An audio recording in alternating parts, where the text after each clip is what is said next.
J'ai vu la vidéo d'un vaurien là et je me demande c'est quoi les critères pour être au PPFI.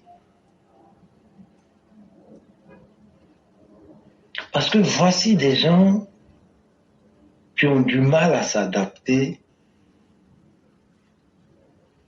à la politique d'aujourd'hui avec l'enseignement de ce grand monsieur qu'on a aujourd'hui à la tête du pays. Des gens qui font des communiqués dès qu'on on annonce l'arrestation de ce dromadaire du désert là, pour se dissocier, voire même se désolidariser de ce monsieur qui est un anti-valeur. Mais en même temps, ce vaurien-là se retrouve devant une jeunesse qui est l'espoir de la nation et que de pouvoir vendre son nouveau parti ne dit rien de bon à cette jeunesse-là. Mais comme c'est des gens qui aiment les tendances, les buzz, comme si c'était des TikTokers ou bien des blogueurs, alors ce même monsieur-là revient alors qu'ils ont déjà fait leur communiqué pour se désolidariser de cet animal qu'on nous a transféré, vient plaider encore le cas de ce dernier-là.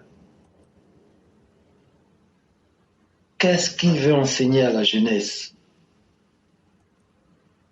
Insulter pour être célèbre, insulter pour vous faire connaître, et demain quand on vous arrête, il y a des politiciens qui vont prendre ça comme sujet de campagne ou bien sujet des trucs de développement. Et en même temps, ce vaurien-là encore nous parle de prisonniers politiques. En parlant de 2 militaires. Mais puisqu'ils ont toujours abruti la jeunesse, malheureusement cette jeunesse-là même, qui préfère avaler tout ce qu'on leur dit sans aller faire des recherches pour voir la véracité de ce qu'on leur donne comme argument, avale tout. Ce qui fait que ceux-là même vont pas évoluer politiquement et vont pas faire autrement la politique. Mais chers frères, depuis quand un soldat est militant de parti? Parce que je sais que l'armée est républicaine et l'armée est apolitique. Et lorsqu'on met 2 criminels comme ça, qui avouent avec arrogance, oui, c'était moi, j'ai tué Guy Robert et je me suis retourné chez lui. Quand j'ai vu sa femme en train de pleurer, je me suis demandé, mais pourquoi tout le monde est mort et elle est toute seule vivante? Alors j'ai mis une balle dans sa tête. Et ce vaurien-là vient encore plaider le cas de ceux-là comme prisonniers politiques alors que c'était des soldats. Et qui dit encore à une jeunesse qui n'est pas avertie, mais si moi on m'a libéré, alors qu'est-ce qu'eux ils font en prison? Mais n'est-ce pas toi le vaurien, déjà qui n'a même pas reconnu les exactions de ces soldats-là devant les juges de la CPI en disant ah je n'étais pas au courant, c'est ici même là, c'est vous qui m'apprenez ça. Mais tu n'as même pas été un homme devant la CPI pour assumer que c'est effectivement toi, tu les avais donné l'ordre et c'est comme ça les gars, ils devraient exécuter. Tu n'as même pas pu assumer ça en tant que chef d'État. En tant que Woody de maman, tu n'as même pas pu assumer ça. Alors que tu as fait des trucs, des réunions nocturnes avec ceux-là pour dire si je tombe, vous tombez. Alors, allez-y, matez-les. Et de retour au pays, ce même vaurien-là commence à venir se faire passer pour le chef de guerre. C'est moi, j'ai donné l'ordre. Alors, si moi, on m'a libéré, alors ils cherchent quoi? Mais encore, explique à la jeunesse quels étaient les chefs d'accusation qui t'ont ramené à la CPI et quels sont les chefs d'accusation qui ont fait que ces chiens de guerre-là sont toujours en prison ou bien même ont été condamnés. Et en ce moment, la jeunesse va savoir si c'est le même cas qui t'a ramené à la CPI et si c'est pour le même cas, ces chiens de trucs-là de guerre-là ont été emprisonnés. Mais malheureusement,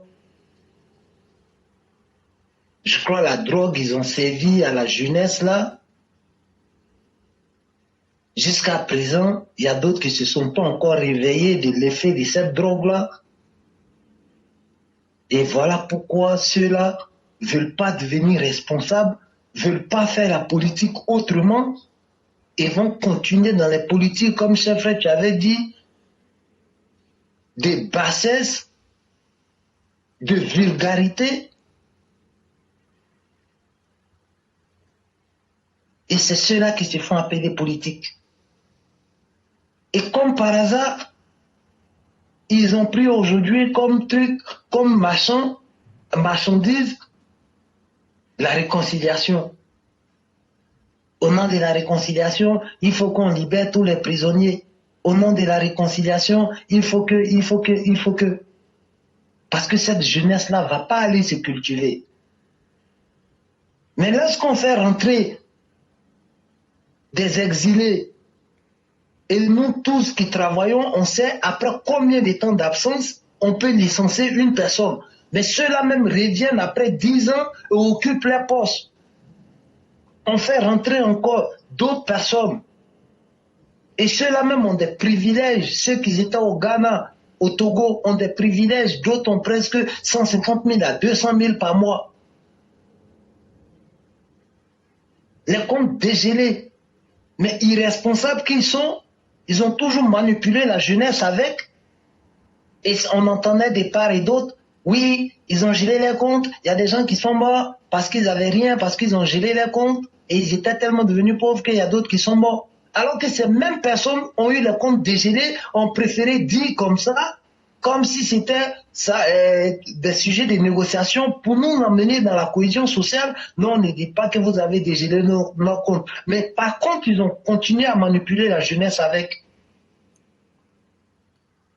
Et c'est ceux-là qui se font appeler politiciens. Et c'est ceux-là qui ont dirigé la Côte d'Ivoire à un moment donné. Qui se rappellent même pas qu'un jour, ils ont dirigé ce pays-là et ils doivent respecter les institutions en tant que république et en tant que personnalité publique. Ils doivent enseigner à la jeunesse les droits et devoirs.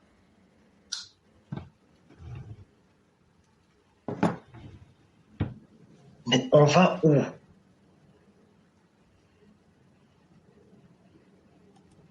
Et c'est dans ça qu'on doit continuer. Aujourd'hui, on les voit, non, essayer de négocier avec Sorobio. Quelqu'un qui a été Premier ministre, quelqu'un qui a été président de l'Assemblée nationale, mais qui n'a aucun respect pour les institutions de l'État, jusqu'à vouloir déstabiliser un pays. Et tu as des gens, comme eux, ils n'ont aucune notion du respect même des institutions, vont aussi venir dire non, il faut qu'on pardonne Sorobio, il faut qu'on négocie avec Sorobio, au nom de la réconciliation. Oui, parce qu'on a fait ça hier, alors ça va tout, on a amnistié tant, on a donné ça, donc ça va tout. Et c'est comme ça qu'on doit construire une république avec eux. Comme si on était au village où tout doit se régler sous l'arbre à palabre. Et c'est ceux-là qui se font appeler politiciens. Mais si eux-mêmes n'ont aucun respect, malgré qu'ils ont occupé les hautes fonctions dans ce pays-là, s'ils n'ont aucun respect pour les institutions, mais va comprendre le comportement de leurs militants, ou bien de leurs victimes même, parce que je ne vais pas les appeler des militants.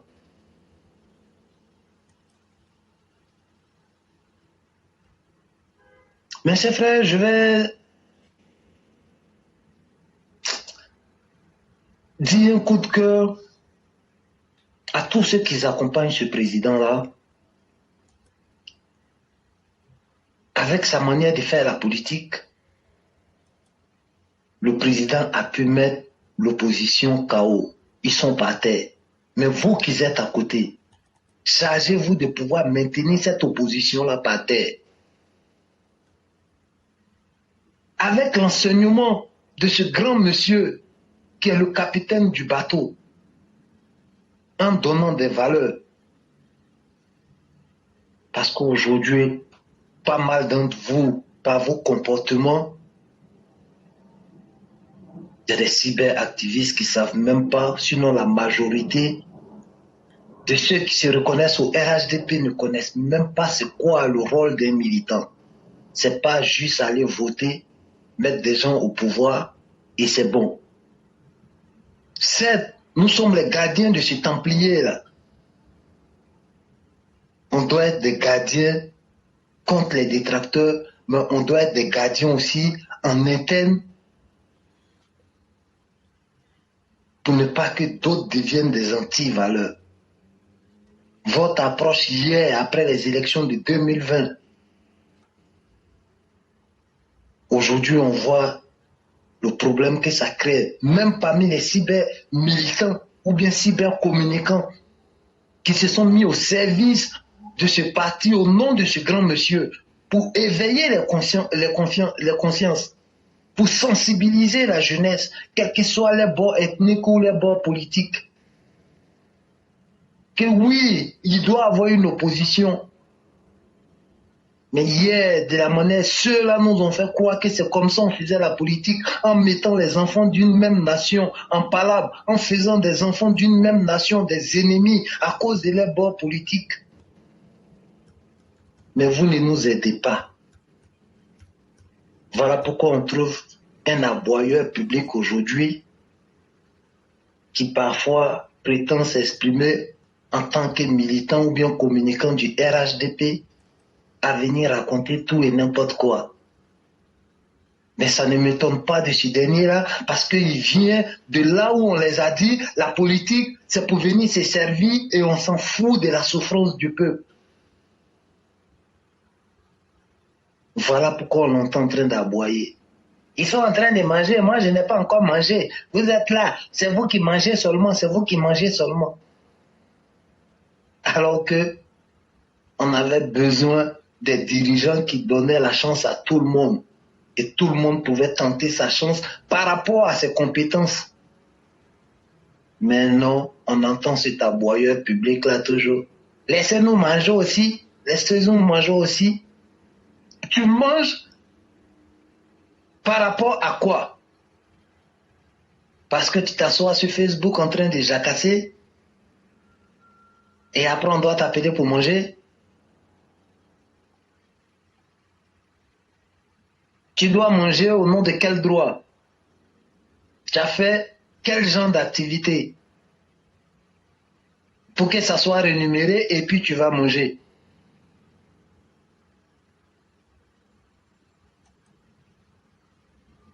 C'est entourage du Prado. Aidez-nous à vous aider.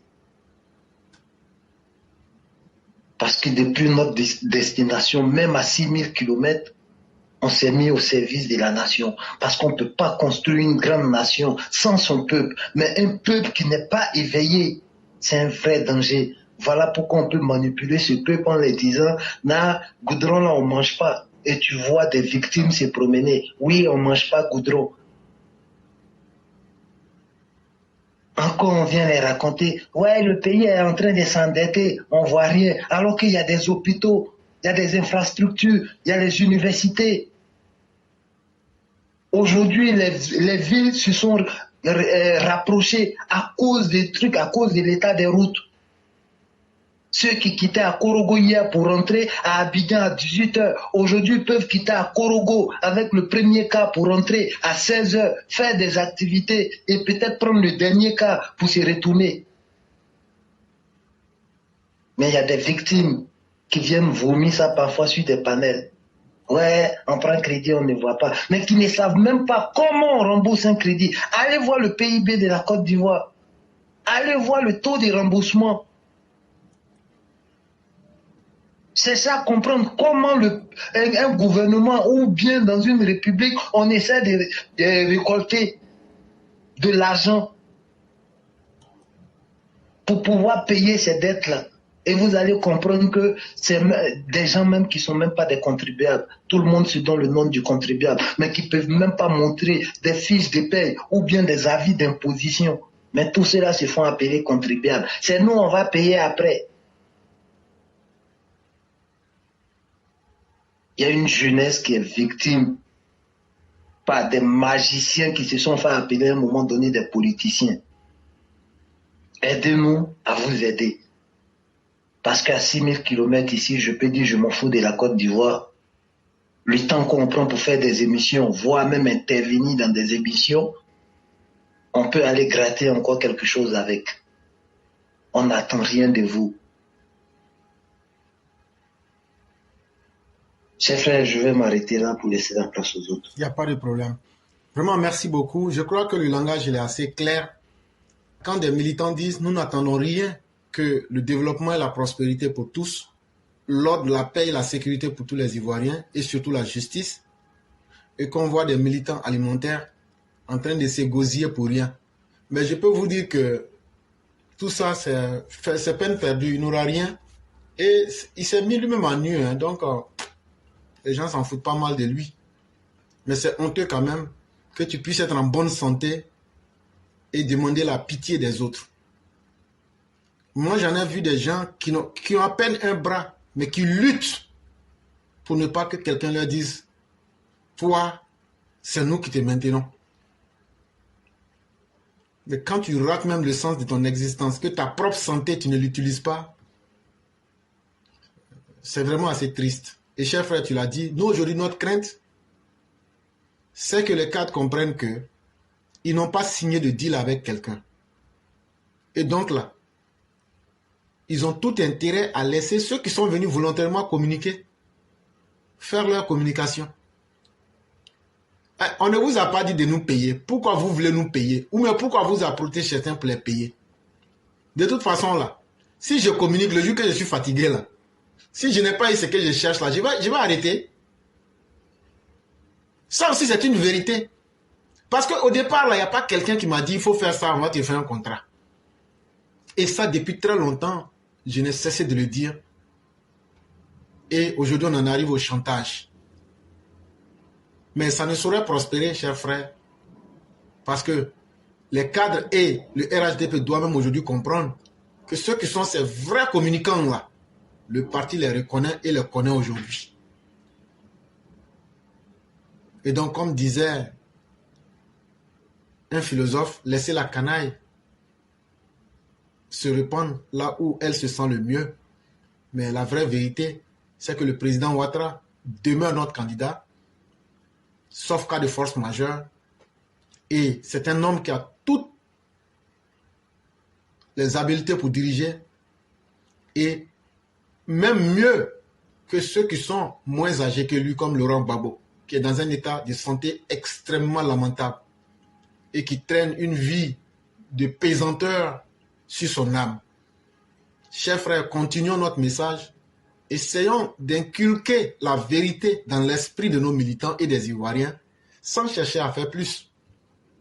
Parce qu'un être humain, tu ne fais que ce que tu peux, mais tu n'as pas pour obligation de faire ce que tu ne peux pas. Nous, on ne peut pas forcer quelqu'un à aimer la vérité ou à accepter la vérité. Mais au moins, le peu de vérité que nous disons, si ça permet à certaines personnes de s'éclairer, d'évoluer, tant mieux. Vraiment, merci pour cet effort que tu fais tous les jours sur TikTok et sur les réseaux sociaux en général. Et continuons la lutte. Merci infiniment.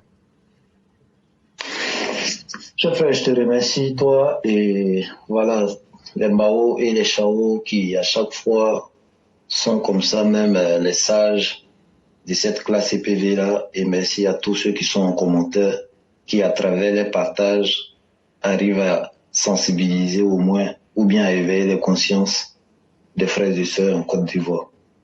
Bonne soirée à tout le monde. Merci et excellente soirée à vous-même et bien des choses à toute la famille. Merci. Je vous en prie.